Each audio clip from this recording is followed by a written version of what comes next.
오늘은 14장 할 차례 모양이에요. 보면은 참선의 요체를 논한다면, 원래 제목은 시중이라고 하는 말은 대중들한테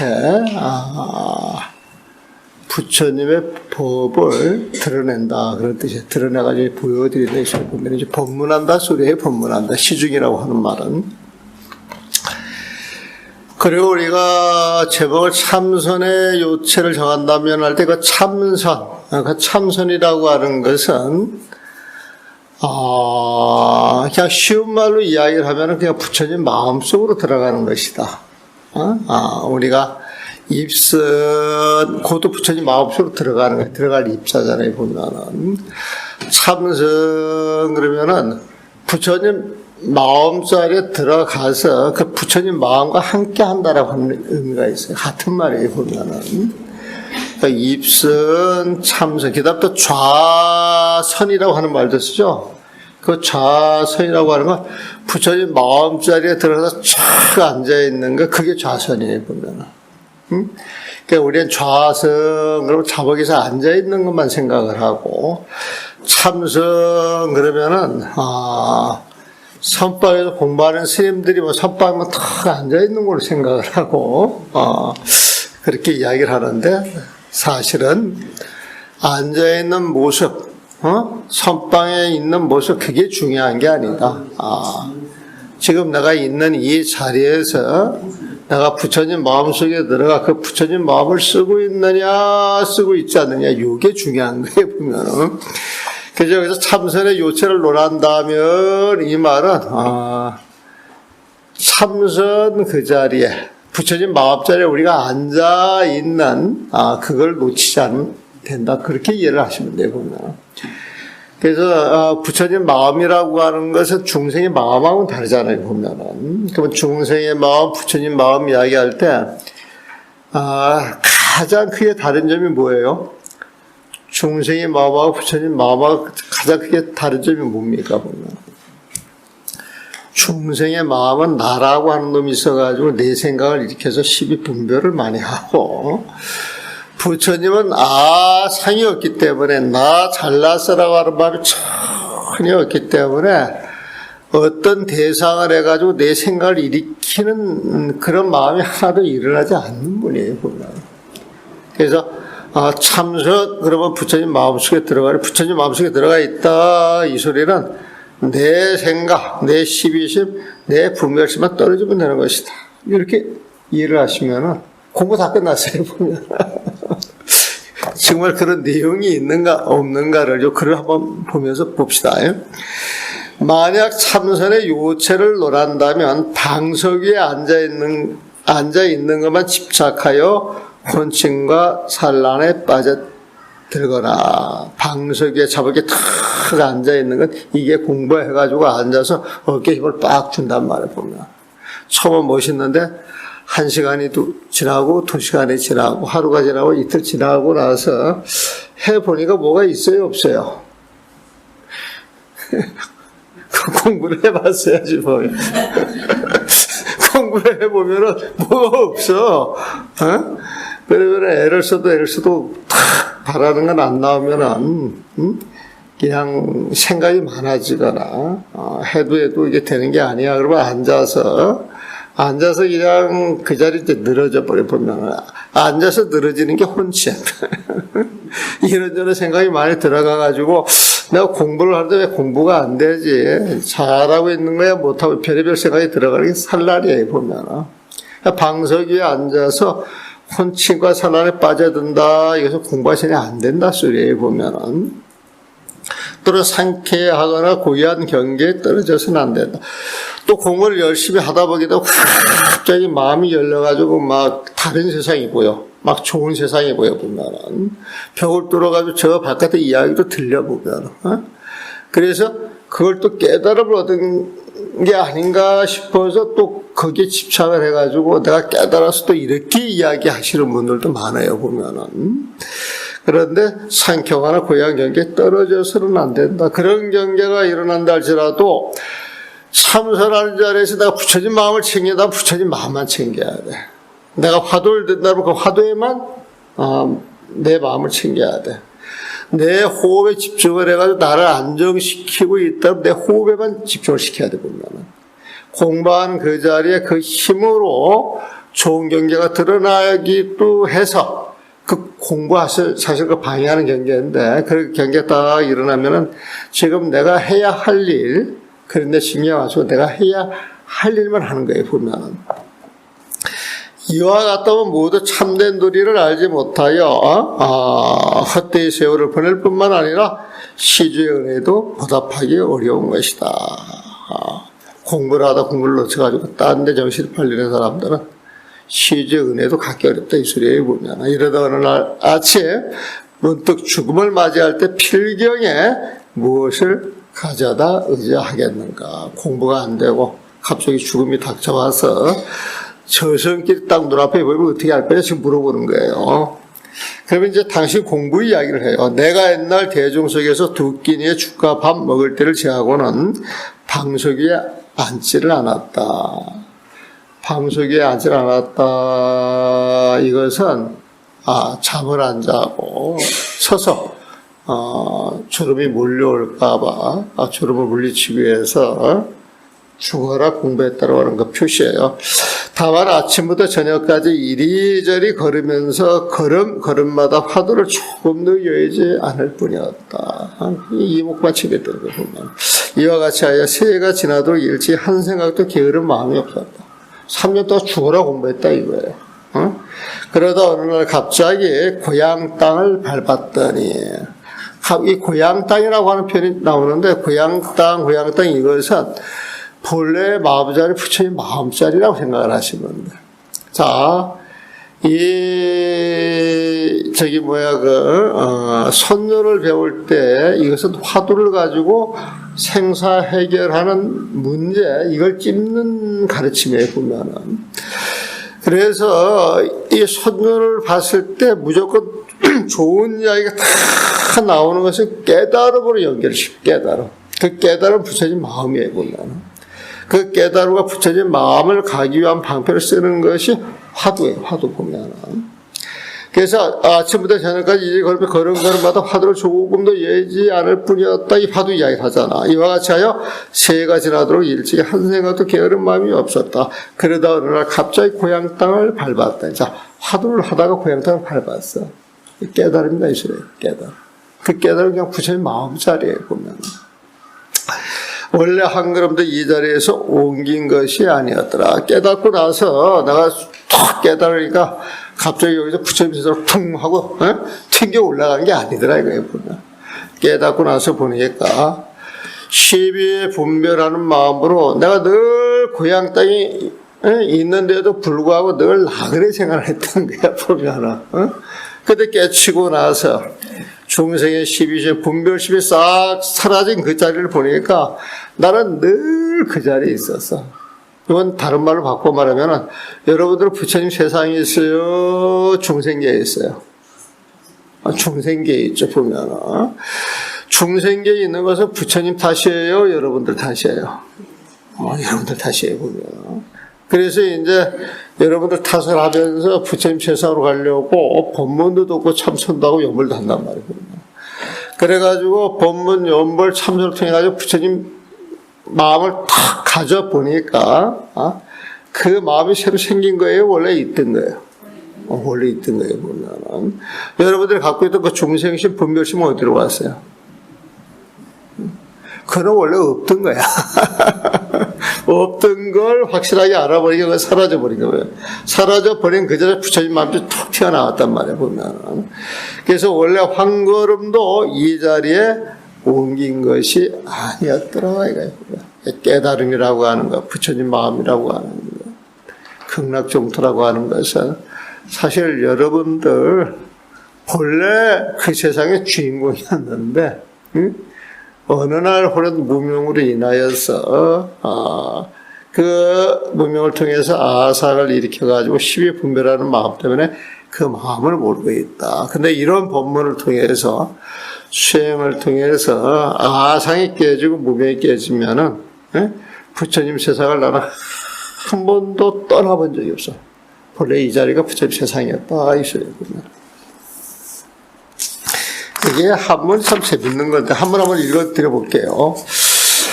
양론 참선 지으라면 만약 참선의 그 요체를 논한다면 불가집 집착해서는 안 된다. 보단위 공부, 방송기 위해서 공부하는 거 이것만이 공부야 이렇게 불가집 집착해서는 안 된단 말이야. 거기에 집착을 해가지고 타워 혼침 산란, 혼침과 산란 속에 떨어진다거나 낙제 경한 적정이라 공부를 하다가 뭔가 마음이 가벼워지면서 조용한 경계, 이 경계가 좋아. 나는 이 경계에 또 취재할 것이야.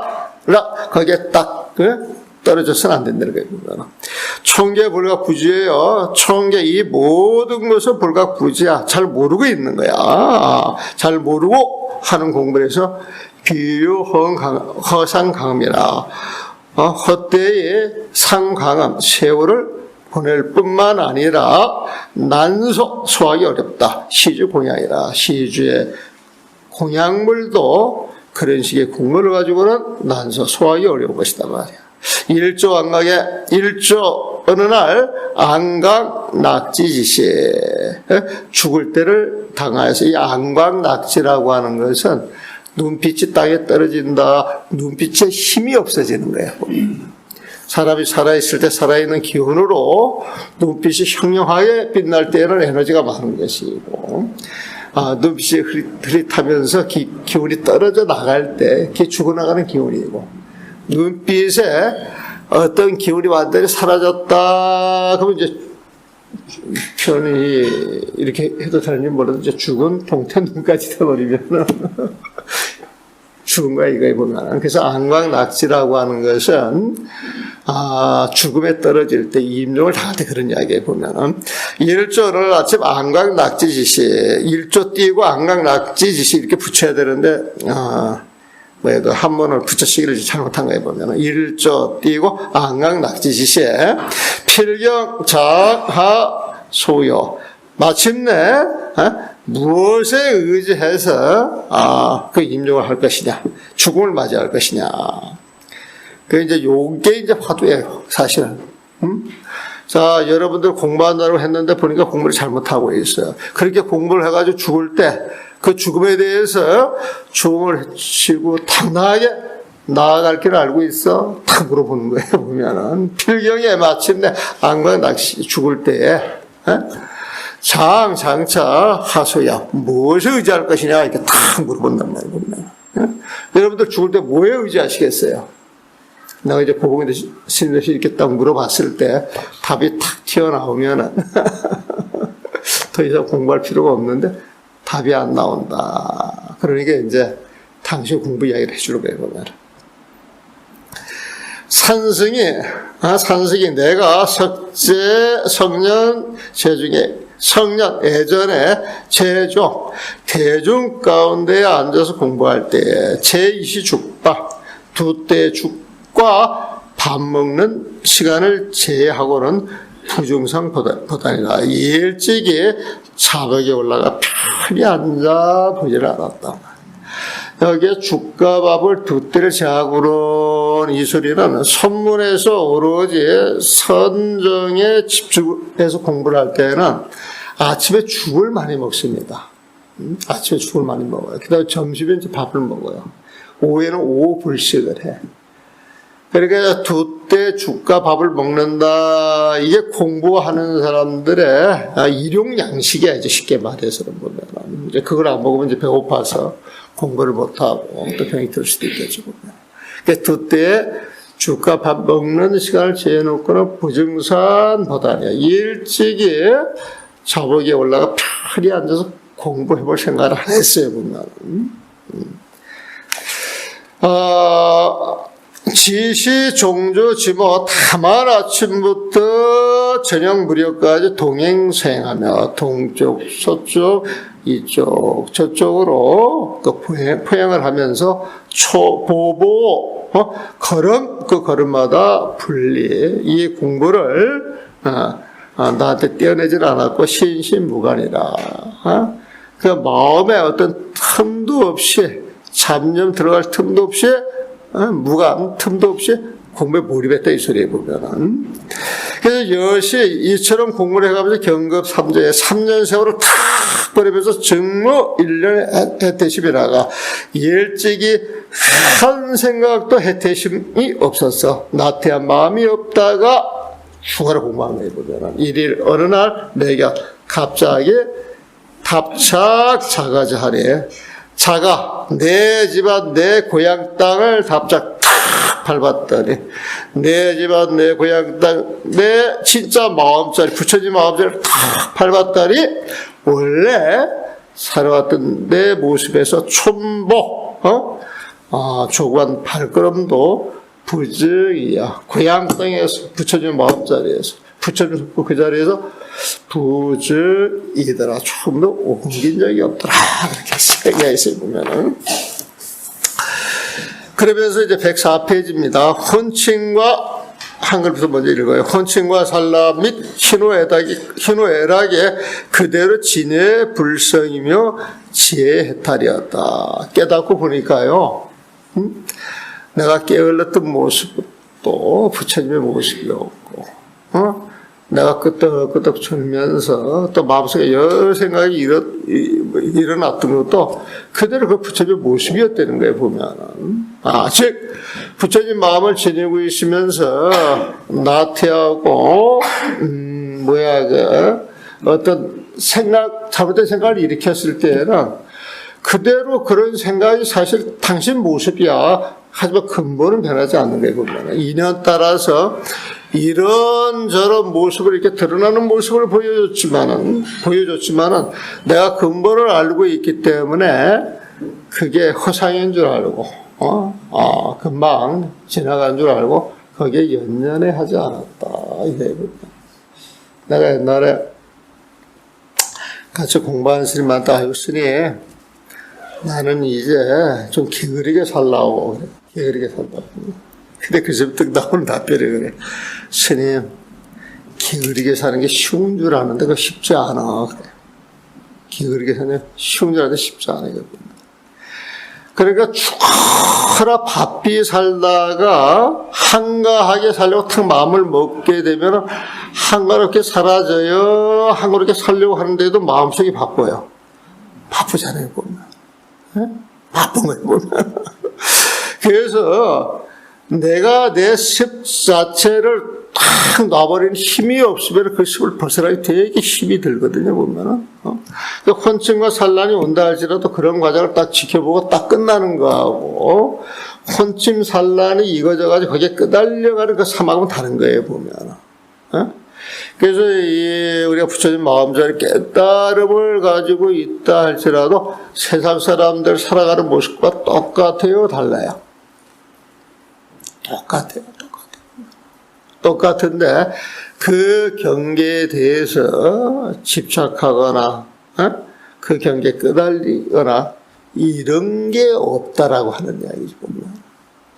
그래서 사람의 몸을 받아가지고 왔을 때 사람의 일을 따라가는 것은 너무나도 당연한 거예요. 너무나도 당연한 거구나.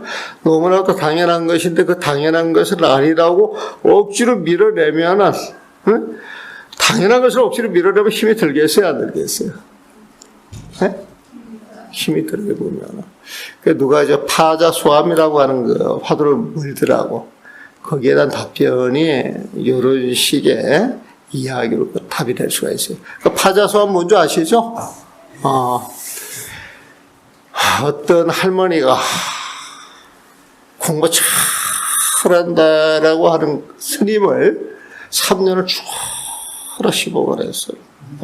음식 하나하나 정성을 들이고, 해견의 주변에 공부에 방해되는 거 다 차단하시고, 또 그 스님도 추가로 공부를 했단 말이야, 보면.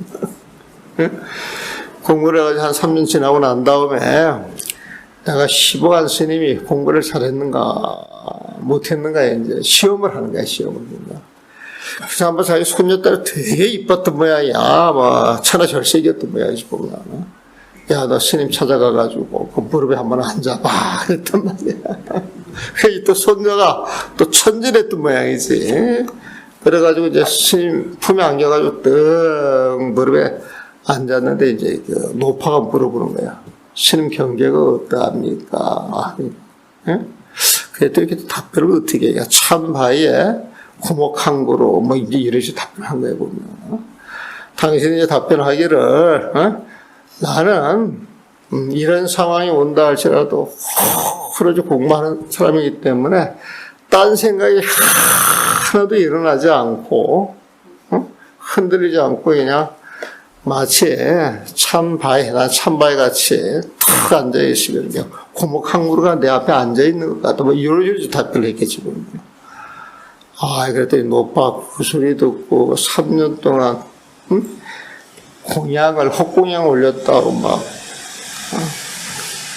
공부하던 거 남자 이렇게 불태워버렸다고 하는 게 파자소함이라 보면 그래가지고 왜 이게 답변을 들어보면 정답인 것 같은데 노파가 이렇게 불을 내질렀는지 그것도 이제 화두에 보면 화두 거기에 대한 이제 답을 이렇게 물어보는 사람들이 있어요 보면.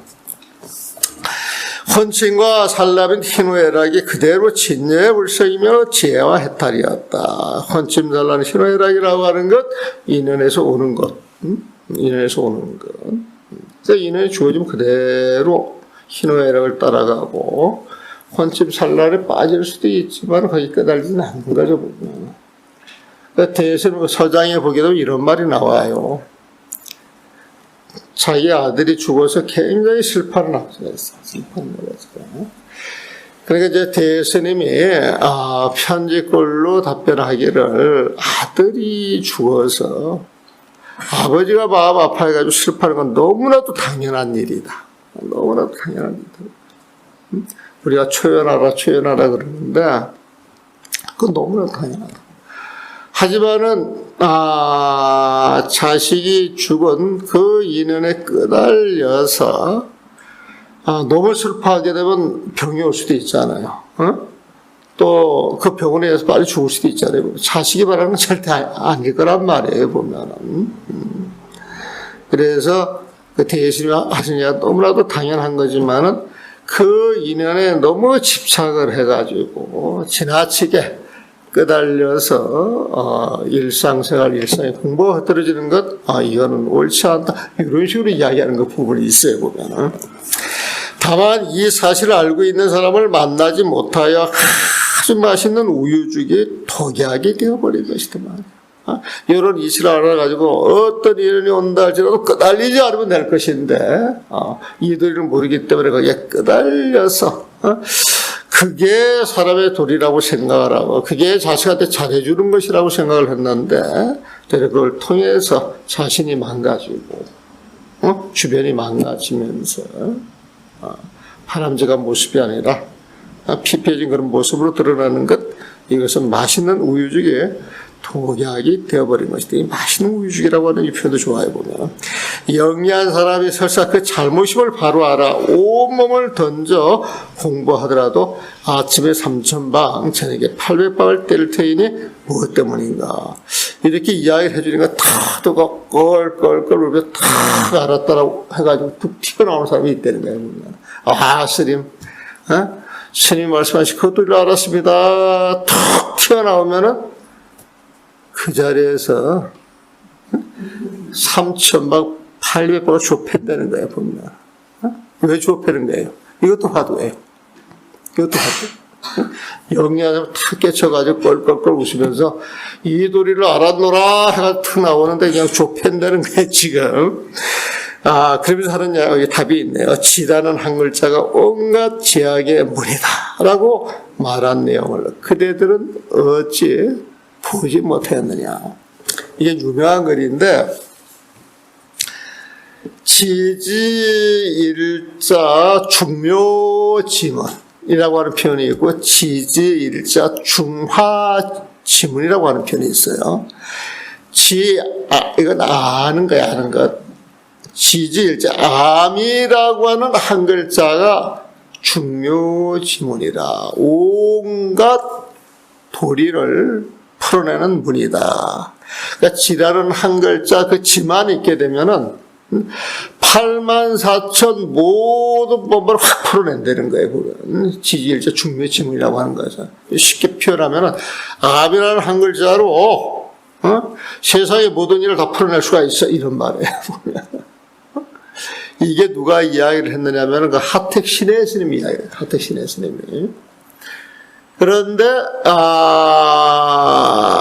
황룡 사심 스님이라고 하는 스님이죠. 황룡 사심 스님이라고 하시는 스님이 지지일자 중하지문 이런 표현을 해요. 보면 그건 무슨 말이면 쉽게 풀이하면 암이라고 하는 한 글자가 온갖 재앙을 불러들이는 문이다. 이렇게.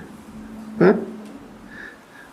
자, 암이라는 한 글자가 온갖 것을 풀어내는 돌이다. 그러면 이거 되게 좋은 이야기잖아요. 근데 암이라고 하는 한 글자가 온갖 재앙을 불러들이는 거예요. 그러면 이거 되게 나쁜 거잖아요.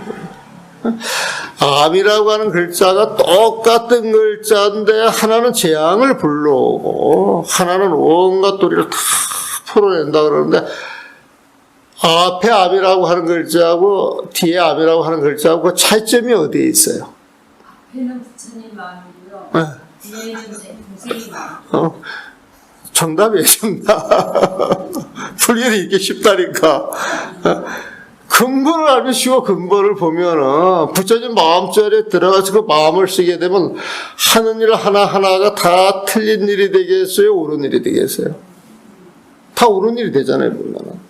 부처님 마음자리에 들어가서 쓰는 마음 하나하나가 다 옳은 일이 된다. 이게 중독법문이에요, 보면. 네? 그런데 중생의 마음자리라고 하는 것은 번뇌가 있는 거예요, 없는 거예요? 그 중생의 마음을 써가지고, 아무리 좋은 일을 한다 할지라도 찌그러기가 있어요, 없어요? 있는 거예요, 보면. 그 찌르기는 나중에 중생한테 해악을 가져다 주겠어요? 도움을 가져다 주겠어요?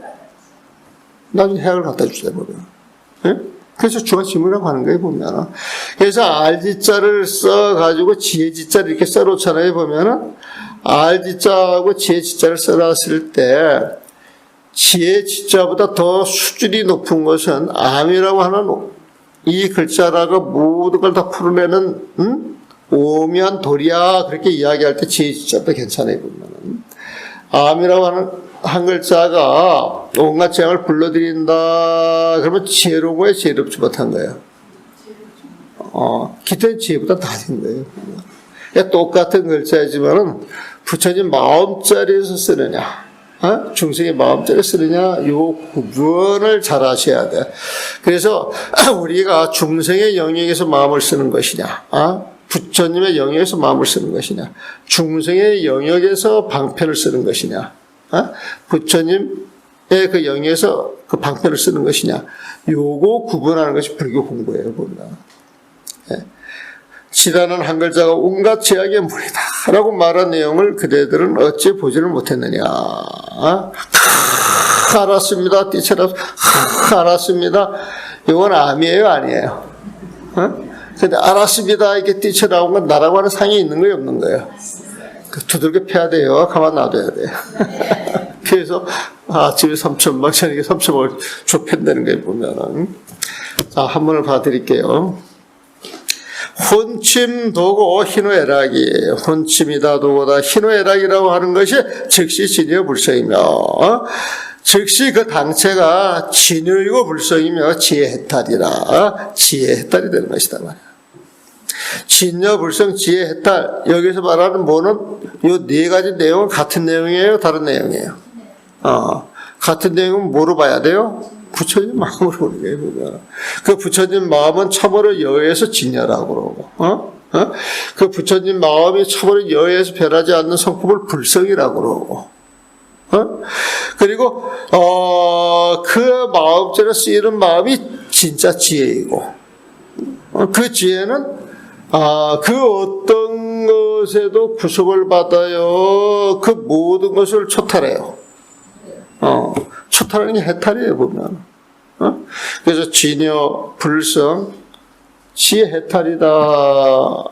이걸 부처님 마음을 해가지고 쭉 파나갈 땐 별로가 아닌데, 진여 따로, 해탈 따로, 지혜 따로, 불성 따로 생각을 해가지고 이렇게 보려고 좀 복잡해지는 거예요, 보면. 그래서 뭐가 이렇게 좀 좋은 건데 내용이 다양하게 이렇게 풀어져 있다 그러면 그걸 몽땅 물어봐야 된다? 부처님 마음으로 그냥 풀어지는 거예요, 보면은. 그러니까 부처님 마음 가지고 모든 공부가 풀어지니까 불교 공부는 쉬운 거예요, 어려운 거예요? 되게 쉬운 거지. 되게 쉬운 거예요. 한 번에 끄달려 가는 게 아니라 본질을 알고 그 불교를 접해가면 별로 어려운 게 아니다. 지연 다만 반연했어. 여러분들이 뭘 바라냐? 불려사인하여 이 주인공처럼 살아가는 참 사람을 만나지 못했어. 선지식을 만나지 못했어.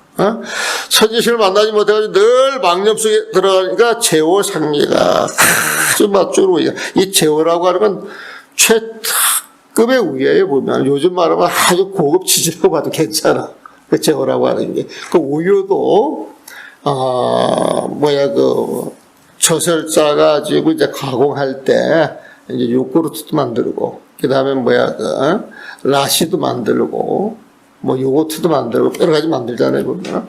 그렇게 정제를 해가지고 맨 마지막 단계에서 탁 만들어져가지고 시간 돼서 만드는 게 아마 치즈일 거야, 치즈 보면. 그 치즈를 맛 좋은 우유, 죽, 이렇게 이제 표현을 해요. 그 치즈 말입니다. 여러분들 그 음식 만들 때, 국 같은 데도 이렇게 치즈 하나씩 풀어놓으면 국 맛이 부드러워지, 안 부드러워져요? 라면 먹을 때도 그 치즈 하나 풀으면 맛있어. 진짜요. 그렇게 드셔보시다 보면.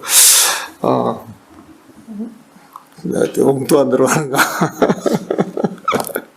그래서 원래 제호 그러면은 아주 최고급의 그 치즈라고 이제 생각을 하시면 돼요, 그분들.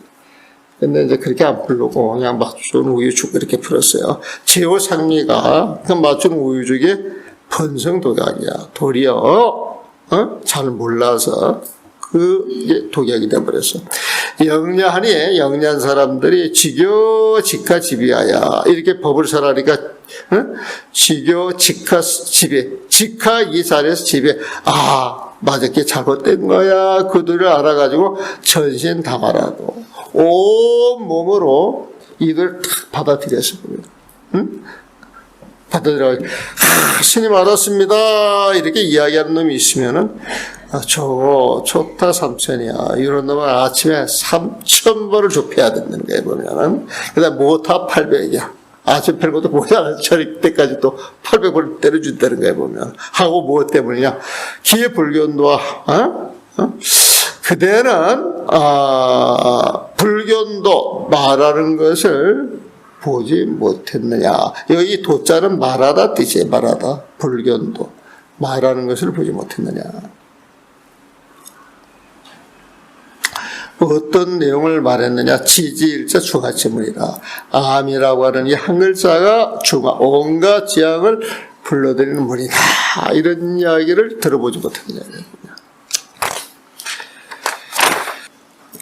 만약 이 일을 논한다면 지지일자 중화지문 요걸 이야기해요. 만약 이 일을 논한다면 여기는 화도 만약 이 일을 논한다면 이런 식으로 나왔을 때 선조에서는 무조건 화두 이야기하는 거예요. 보면은 마치 모기가 무쇠소의 등에 올라타서 피를 빨아먹던 이리저리 어떠한지 묻지 아니하고 바로 주둥이를 댈 수 없는 곳에서 목숨을 버리고 한 번에 뚫어서 몸통 전체가 무쇠소를 뚫고 들어가는 것과 같다. 이게 화두라는 거예요.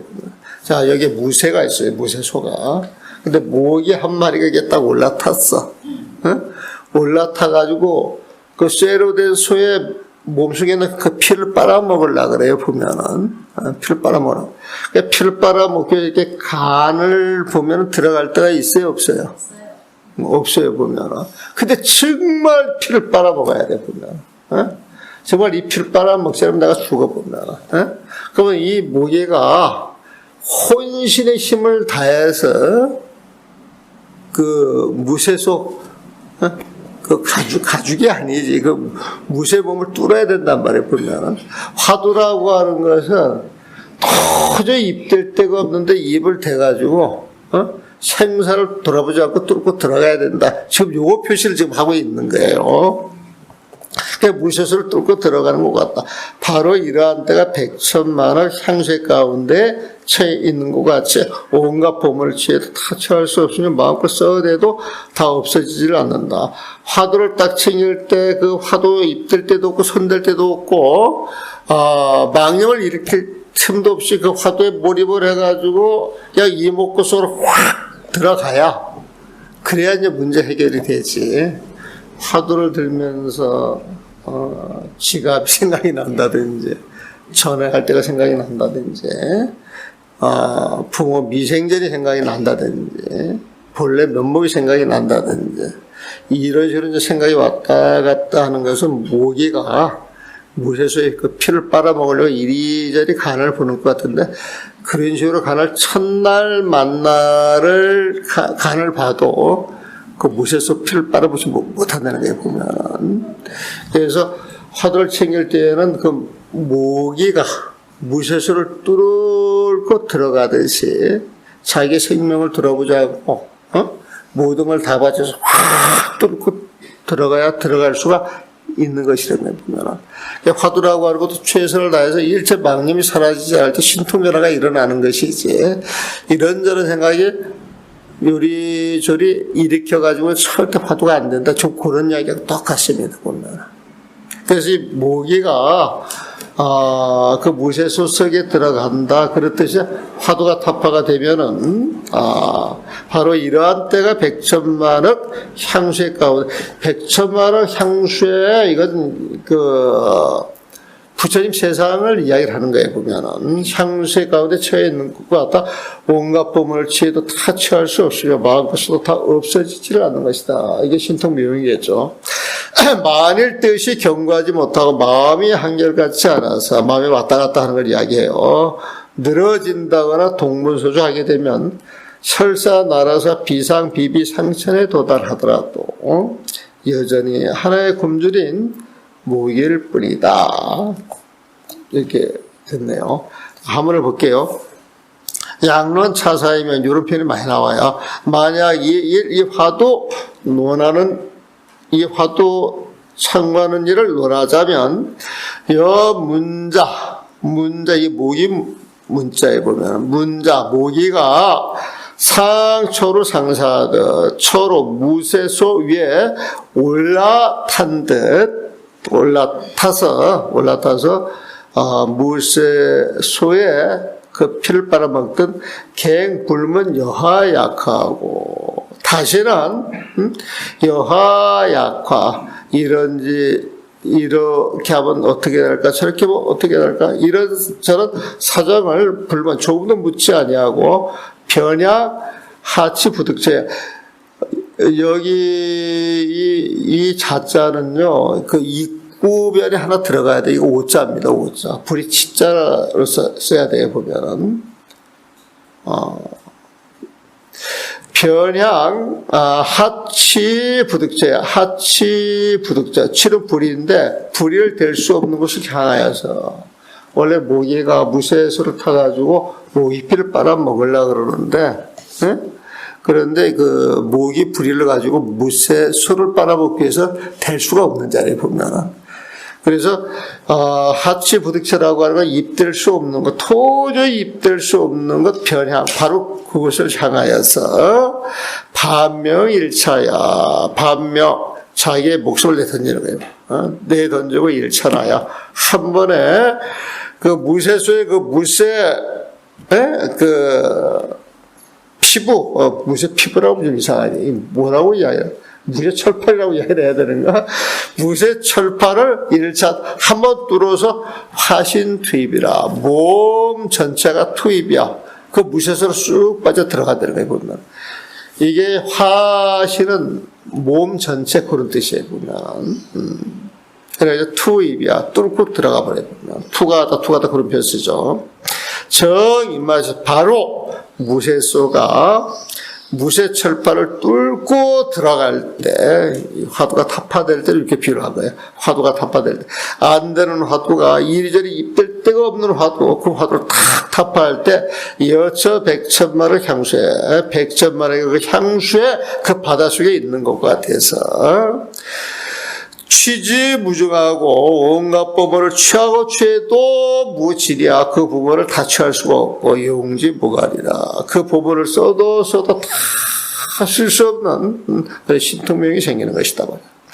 설사지 불리한 설사 뜻이 경과하지 못하고 심불일 마음이 집중되지 않아서 유유양야 요유롭고 나태하게 늘어지게 동비소비하면 이쪽 저쪽으로 분주하게 다닐 것 같으면은 설사 그렇게 공부해서 네가 도달해요. 비상 비비상처 비상 비비상처라고 하는 최고의 경지에 올라갔다 할지라도 의고 여전히 지식의 아문자라 여전히 굶주린 모일 뿐이다 라고 했어요.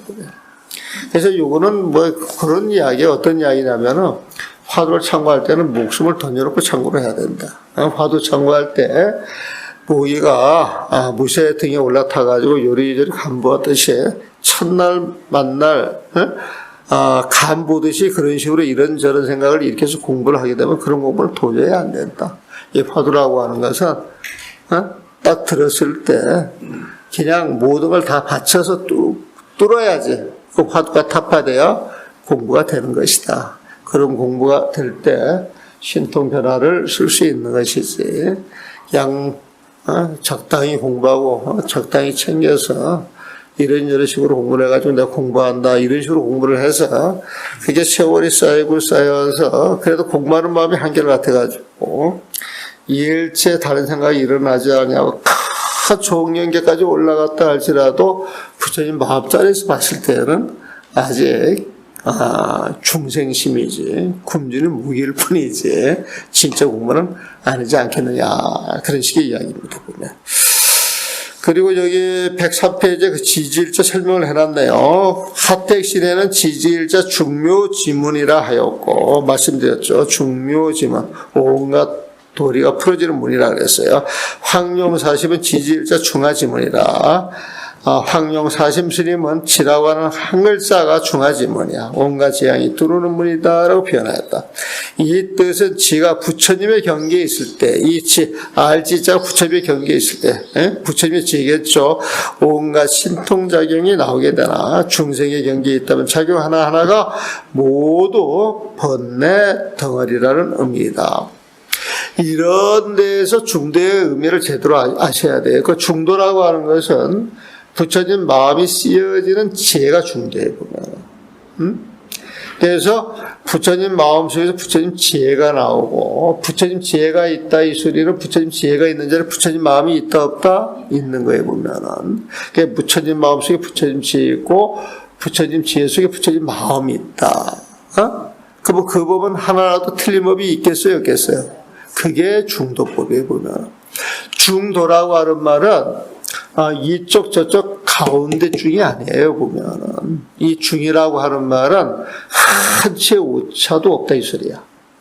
이 중이라고 하는 말은, 화살 관역이 있으면은, 우리가 화살을 쏠 때, 10점, 9점, 8점, 7점, 6점, 그렇게 하잖아요, 보면은. 근데 10점 중에 10점이 있어요. 10점 중에 10점이 뭐냐?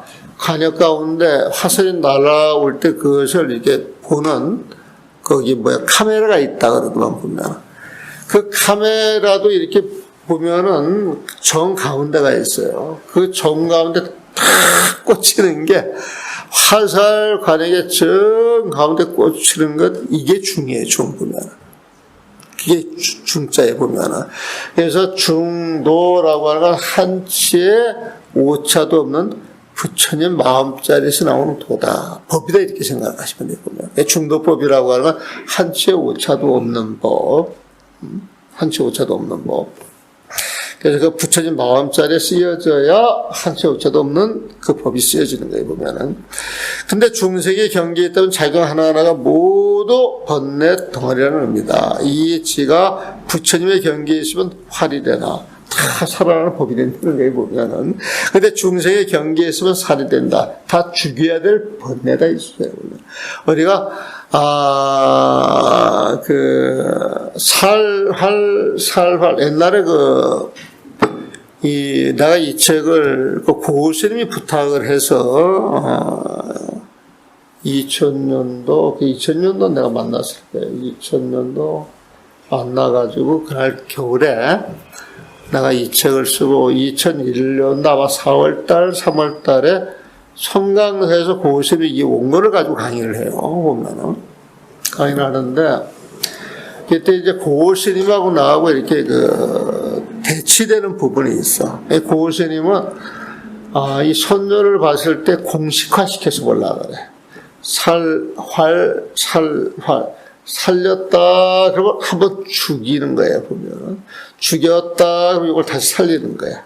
살렸다 그러면 이게 죽이고 살리고 이게 이제 조사의 법이라고 생각하고, 저 같은 경우는 죽이고 아직 덜 죽었어 그러면 더 죽여.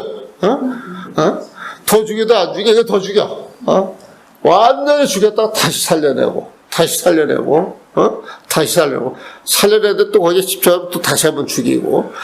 그래서 살활이 자제해야 된다라고 하는 게 내 입장이었어요. 보면은.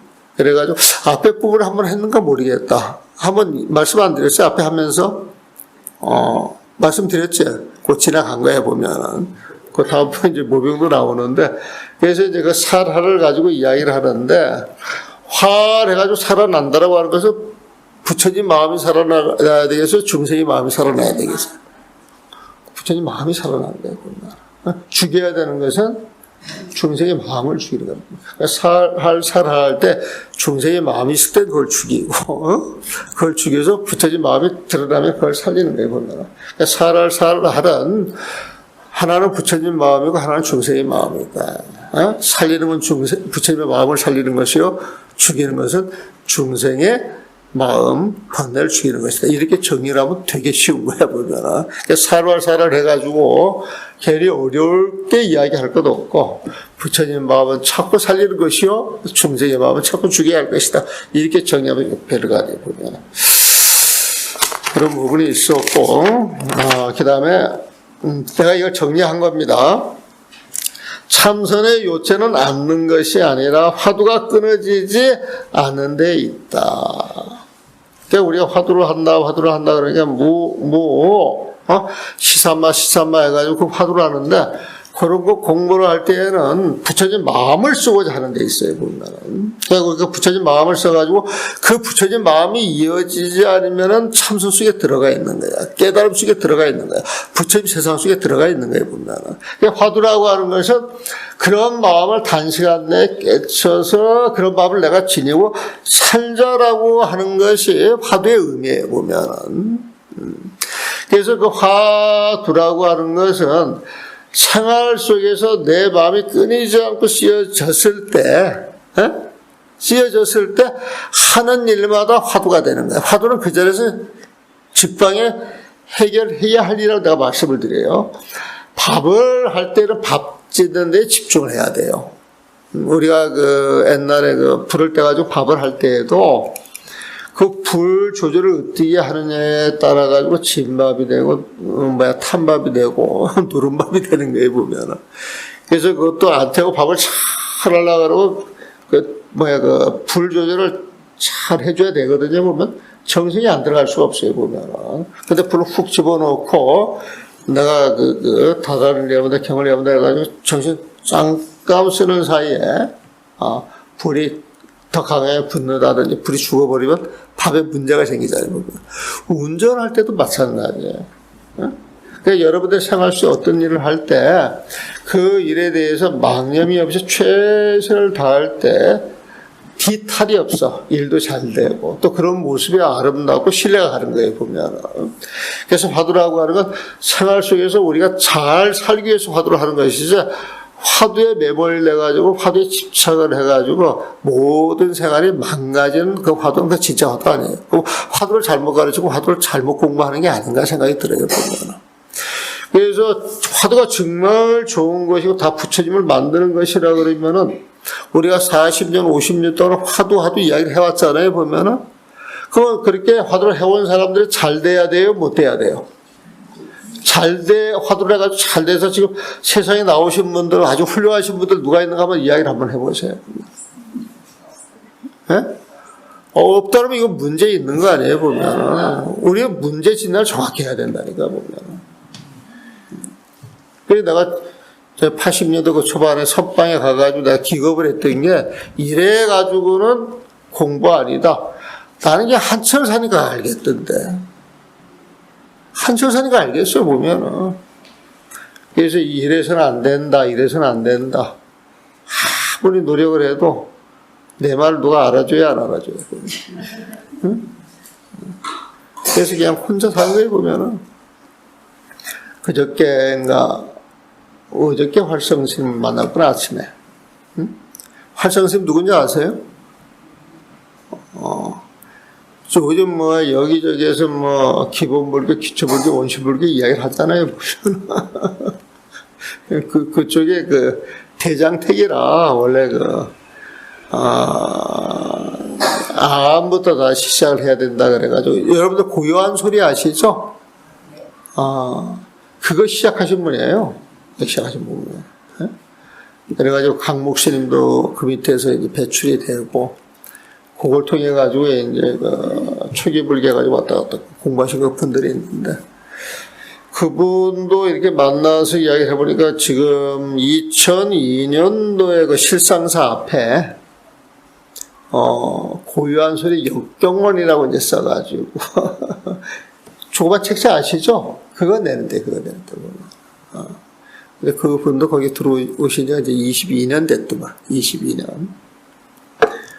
그분도 이리저리 하다가, 아니다. 내용부터 바로 잡아야 된다. 기본부터 바로 잡아야 된다.